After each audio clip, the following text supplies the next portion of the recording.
Hello, അസ്സലാമു അലൈക്കും. ഇന്ന് ഞാൻ വന്നിട്ടുള്ളത് മുളക് പൊടിയൊന്നും ചേർക്കാതെ മഞ്ഞ നിറത്തിലുള്ളൊരു നാരങ്ങാച്ചാർ എങ്ങനെ ഉണ്ടാക്കാൻ നോക്കാം. അതിനായിട്ട് ഞാൻ എടുത്തിട്ടുള്ളത് 1/2 കിലോ നാരങ്ങയാണ്. കുറച്ച് വെള്ളം അടുപ്പത്ത് വെച്ച് നാരങ്ങ നന്നായി വാടാനായിട്ട് വെക്കണം. എന്നിട്ട് നാരങ്ങ 4ആയി കീറിയതിന് ശേഷം വിനാഗിരിയും ഉപ്പും ചേർത്ത് വെക്കണം. അത് വീഡിയോ മിസ്സായതാണ്. ഒരു പാൻ അടുപ്പത്ത് വെച്ച് കടുക് പൊട്ടിയാൽ അതിലേക്ക് വെളുത്തുള്ളി ഇട്ട് കൊടുക്കണം. കുറച്ച് കൂടുതൽ വെളുത്തുള്ളി വേണം ഈ അച്ചാറിലേക്ക്. വെളുത്തുള്ളി നന്നായി ചുവന്ന് വരണം, അതുവരെ ഇളക്കി കൊടുക്കണം. നല്ലെണ്ണയാണ് ഞാൻ എടുത്തിട്ടുള്ളത്. അച്ചാർ ടേസ്റ്റ് വരാനും കേടുകൂടാതിരിക്കാനും ഒക്കെ നല്ലെണ്ണയാണ് അച്ചാറിന് എപ്പോഴും നല്ലത്. അതിനുശേഷം നമ്മൾ ചെറുതായി അരിഞ്ഞു വെച്ച ഇഞ്ചി അതിലേക്ക് ചേർത്ത് കൊടുക്കുക. എന്നിട്ട് ഇതേപോലെ തന്നെ ഇഞ്ചിയും മൊരിച്ചെടുക്കണം. അതിനുശേഷം എരിവിന് പച്ചമുളക് ചേർത്ത് കൊടുക്കണം. ഞാൻ കാന്താരി മുളകാണ് ചേർത്ത് കൊടുത്തിട്ടുള്ളത്. വീട്ടിൽ തന്നെ ഉള്ള മുളകാണ്. കുറച്ച് മുളക് പൊടി ചേർക്കാത്ത കാരണം മുളക് കുറച്ച് കൂടുതൽ ചേർത്ത് കൊടുക്കണം. നന്നായി ഇതേപോലെ ഇളക്കി മൊരിച്ചെടുക്കണം. അതിനുശേഷം നമുക്ക് കുറച്ച് കൂടുതൽ കറിവേപ്പില ഇട്ട് കൊടുക്കണം. ഈ അച്ചാറിന് കറിവേപ്പില കുറച്ച് കൂടുതൽ വേണം.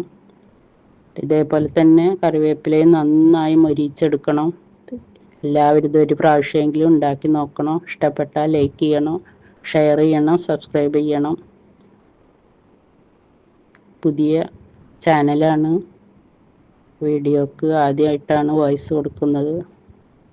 എന്നിട്ട് അതിന് ശേഷം നമുക്കിതിലേക്ക് മഞ്ഞൾപ്പൊടി കുറച്ച് കൂടുതൽ ചേർത്ത് കൊടുക്കണം. മഞ്ഞ നിറത്തിലുള്ള അച്ചാറായ കാരണം മഞ്ഞൾപ്പൊടി, പിന്നെ സാധാരണ പോലെ തന്നെ ഉലുവപ്പൊടി, കായപ്പൊടി എല്ലാം ചേർത്ത് നന്നായി ഇളക്കിയതിന് ശേഷം നമുക്ക് വിനാഗിരിയും ഉപ്പും ചേർത്ത നാരങ്ങ ഇതിലേക്ക് ചെരിഞ്ഞു കൊടുക്കണം.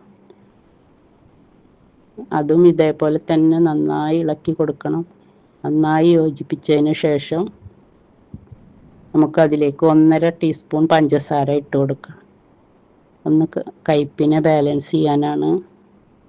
ഇപ്പോൾ പഞ്ചസാര ചേർത്ത് കൊടുത്താൽ നമ്മളുടെ നാരങ്ങ തീരെ കയ്പ്പ് രസം ഉണ്ടാവില്ല. അതിനാണ് പഞ്ചസാര ചേർത്ത് കൊടുത്തത്. 5 മിനിറ്റ് ഇതേപോലെ വേവിച്ചെടുക്കണം. അപ്പോൾ നമ്മളുടെ അച്ചാർ റെഡിയായി. എല്ലാവരും ഒരു പ്രാവശ്യമെങ്കിലും ട്രൈ ചെയ്ത് നോക്കി ഇഷ്ടപ്പെട്ടാൽ കമൻറ്റ് ചെയ്യണം, ഷെയർ ചെയ്യണം. പുതിയ ചാനലാണ്, കുറവുകളൊക്കെ ഉണ്ടാവും. അടുത്തൊരു വീഡിയോയുമായി വരുന്നത് വരെ അസ്സലാമു അലൈക്കും.